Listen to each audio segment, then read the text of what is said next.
Olá, telespectador da TV Mundi, está começando mais um Mundi Radar, trazendo aí mais informações, notícias e dicas para o seu dia a dia.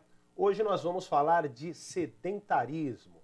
Você que está me vendo agora, você pratica algum esporte? Sabe da importância que é praticar esportes no dia a dia?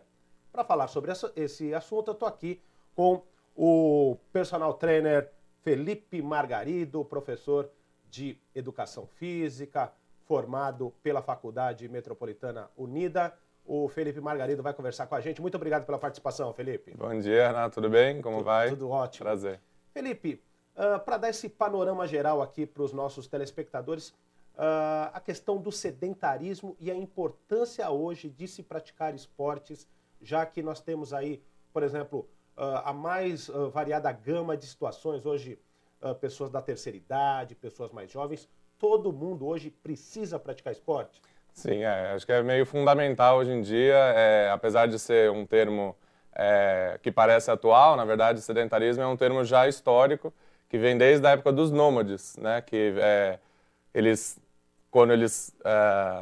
como posso dizer, os nômades eles se mudavam muito de local, para plantações, para viver sua vida mesmo, e o sedentarismo está ligado a quando eles pararam de se movimentar. Então, o sedentarismo está ligado à falta de movimento, à falta de prática de atividade, e que hoje é o que a gente tem hoje por causa da vida moderna, as facilidades que a gente tem de locomoção, de tecnologia. Então, o sedentarismo está ligado à falta de movimento, literalmente. Quer dizer, lá atrás os nômades, de alguma forma, já praticavam esporte. Exatamente, né? Que a própria vida deles... Uhum. Só que hoje nós temos uma vida confortável, toda tecnológica.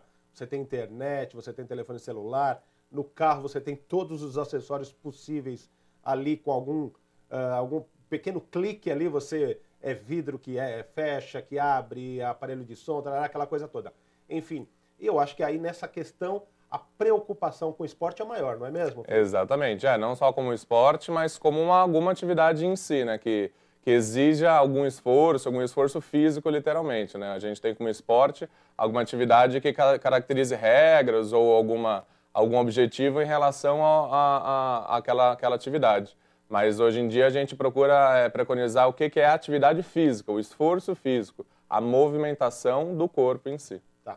O que eu, inclusive, fico me questionando é justamente uma pessoa que às vezes, por exemplo, tem 40, 50, 60 anos de idade e nunca praticou esporte, e ali naquele determinado momento, até por uma recomendação médica ou porque ela está se sentindo muito parada, ela está precisando se movimentar, como criar essa cultura numa pessoa que nunca praticou esportes, por exemplo? Eu acredito que a cultura hoje em dia das pessoas que nunca praticaram ou não tiveram o hábito está ligada muito ao que a gente chama de um pequeno susto, digamos, né? Quando as pessoas começam a se sentem cansadas simplesmente ao subir uma escada, nas atividades da vida diária onde elas não conseguem mais realizar o que conseguiam realizar antigamente, quando jovens, quando tinham um corpo melhor, enfim.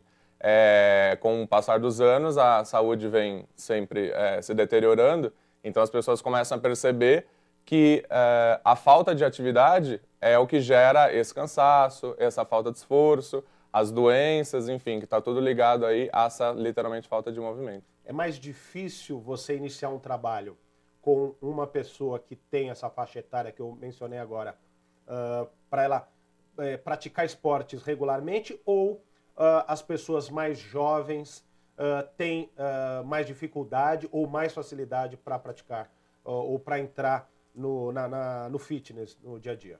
Eu acredito que assim, hoje em dia com a quantidade de informações que a gente tem, os jovens realmente acabam procurando um pouco mais. Mas pela experiência que eu tenho, eu vejo que muitas pessoas, mesmo de mais idade, acabam procurando, porque já praticavam ou não praticavam. Eu acredito que tem jovens hoje que também não praticam, não é nem pela falta de informação, mas pelo próprio histórico de vida mesmo, que não foram incentivadas quando jovens, e alguns já de mais idade, meia idade, que por terem sido incentivados na sua juventude, têm o interesse de praticar porque sabem, poxa, quando eu praticava tal atividade eu me sentia melhor, eu tinha mais força, eu tinha mais fôlego para fazer as coisas que hoje eu não tenho. Mas eu digo assim, no momento em que uma pessoa de de terceira idade começa a praticar o esporte, para você, como professor, é mais difícil de colocar essa pessoa na prática constante do exercício?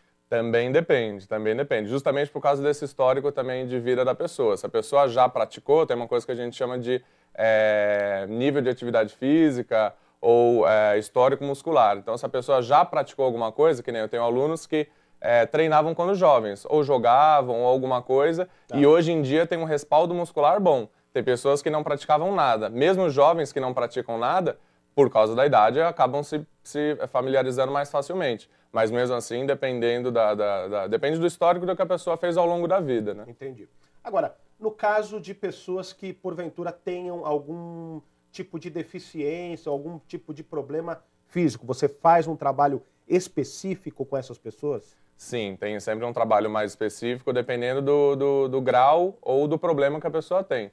Você tem algum caso, algum exemplo para colocar para gente? Eu tenho sim um caso. Eu tenho uma aluna que ela era ciclista, ela praticava mountain bike, aí em um passeio ela acabou, a bicicleta, enfim, escorregou, ela acabou caindo da bicicleta e ela dobrou a coluna ao contrário.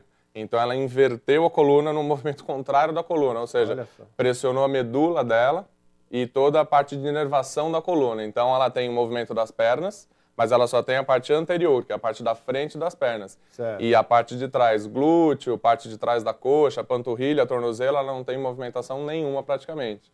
E isso que ela já está na reabilitação há 2 anos, entendeu? Que ela só fez fisioterapia. E houve avanços aí nessa? Houve avanços, exatamente. Com a fisioterapia ela melhorou bastante, ela se movimenta com muletas, mas consegue se movimentar, tem uma vida normal, apesar de algumas restrições, ela consegue fazer praticamente tudo. Aí só os movimentos da parte de trás da perna que ela não consegue, mas ainda assim a gente pode ir buscando uma coisinha ali, um trabalho bem mais específico, fora da fisioterapia, que é o que ela fazia até hoje. E ela vai chegar ao 100% daquilo que ela era antes? Essa é uma pergunta que todo mundo se faz. Ela já teve um bom progresso, era para ela estar numa cadeira de rodas sem movimentação alguma. Hoje em dia ela já se movimenta com a muleta, como eu havia falado, mas é difícil, porque quando você tem a interrupção do impulso nervoso da coluna para as pernas, o que se tem hoje em dia é que se sabe que pode o impulso elétrico dar uma volta em volta dessa lesão e continuar passando impulso elétrico para as pernas. Mas a lesão dela continua ali. Tá certo. A gente vai fazer um breve intervalo, o bate-papo está muito legal, você que está acompanhando a gente aqui hoje no Mundo de Radar. A gente volta rapidinho, 1 minutinho, a gente volta com o Mundo de Radar.